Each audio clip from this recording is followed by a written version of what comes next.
During the fall 2018 semester, I was doing some online classes through a pretty prestigious college, but I knew that I would transfer to my hometown 4-year university for the winter semester. I still wanted to make some new friends though, so that I wouldn't feel alone, and maybe along the way it would be nice to meet someone to date, which is what happened. I met this girl through Tinder. She was really cool and we had a lot in common. Long story short, we started dating and we had a lot of fun together. She wasn't from my hometown, and I had noticed that after she came back from Thanksgiving break, the way she behaved and her attitude had changed. She was always on the more sarcastic side, but now it just seemed mean. For example, the playful, flirtatious teasing had become way more aggressive. There was no physical harm, I should say that. It was just the kind of teasing that shouldn't be happening in a relationship. I just brushed it off as stress due to finals approaching. She eventually went back home for winter break. We always found ways to stay in touch every day, such as text, Snap, and occasional FaceTime either once or twice a week. Once the winter semester started, I moved into an apartment because the dorms didn't seem that fun, and I had found something nice that was surprisingly cheap. Literally the night of the first day of classes, we decided to break up. Like I said, she was from a different state, and she was having a lot of trouble being away from home because she missed her family, friends, and pets a lot. Besides me and her roommate, who she didn't really get along with, she barely knew anybody in town. She was just such a shy person, and that's not a bad thing, but like I said, she didn't have a lot of friends to surround herself with, so she just wanted to be by herself all the time. So it was a nice exit out without having to be the one that did the dumping, because that kind of stuff just gives me too much stress and anxiety. A few weeks went by, and each day I felt a little less sad because when I looked back on the relationship, there were a bunch of issues that I had overlooked. It was the week leading up to Valentine's Day, and I was kind of sad because I had some fun things planned that I wanted to surprise my girlfriend with. I decided that maybe for that week, I would reactivate my Tinder account, really to see if I could get a match and possibly hang out with someone on the holidays so I wouldn't be alone because most of my friends had their own boyfriends and girlfriends. I did about 2 days before the holiday, and I got some matches after a few hours of having the app. I chatted with most of them and asked what their Valentine's Day plans were, and not to my surprise, they were all going out to bars. Personally, that lifestyle isn't really my thing, it just doesn't seem that fun to me, but I always use it as a last resort and I wasn't that desperate. Yet. I eventually started texting with a girl named Alex who wasn't into that stuff either. She would rather stay in and watch movies, which is what I would rather be doing too. She even had the same major as one of my best friends, and was taking some of the classes he was taking. But she didn't know if they had classes at the same time since they had just started and she was trying to figure out everyone's names. The best way to describe Alex is that she had shoulder-length blonde hair, cute glasses, freckles, and bright blue eyes. After texting for about an hour, I got her Snapchat and we moved the conversation there. I asked if she would want to hang out on Valentine's Day, and she was down. So it was Valentine's Day 2018, which had fallen on the Thursday of the week. Luckily, I didn't have any Friday classes, and Alex said she would skip her Friday morning class so we wouldn't feel pressured to end the night so early. The first part of the night went pretty smooth.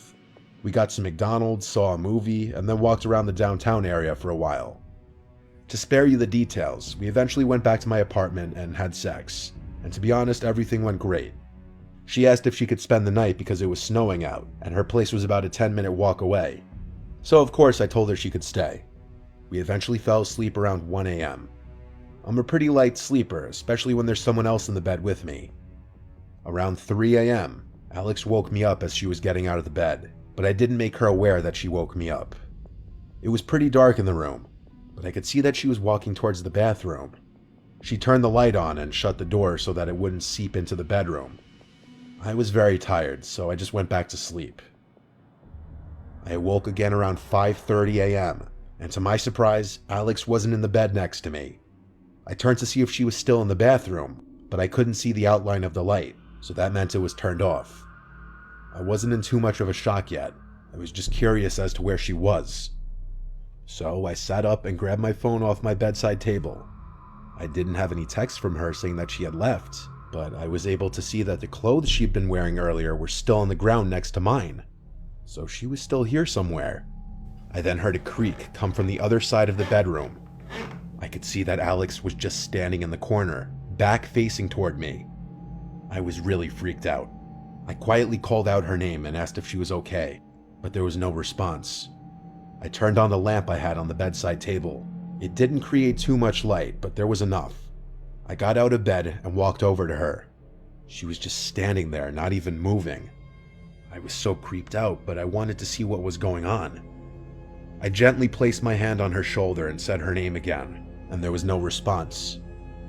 There were 10 seconds of silence, and right as I was about to say her name one more time, she turned around at an inhuman speed and started screaming like a maniac and hitting me. It wasn't the hardest of hitting, but I'm kind of a skinny guy, so it hurt a bit. The scariest part is there was no emotion on her face at all.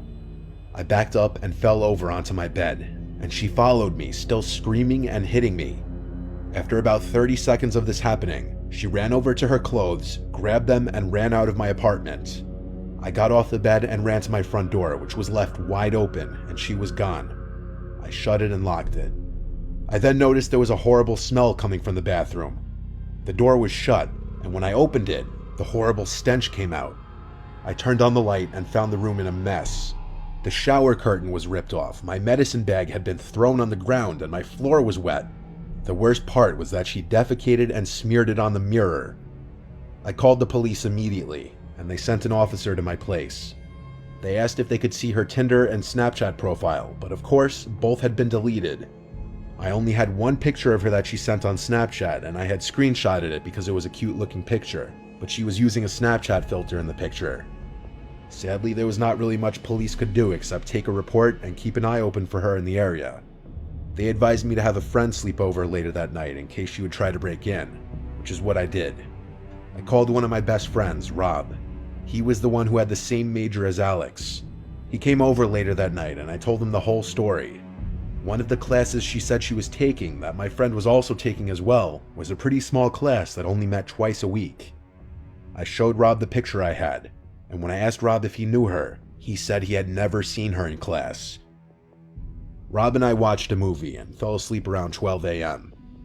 I awoke around 3 a.m. to find someone trying to open the front door from the other side. After letting it happen for about a minute, it then stopped. I walked over and looked out the peephole, but nobody was there. Nothing has happened since, but it still really freaks me out.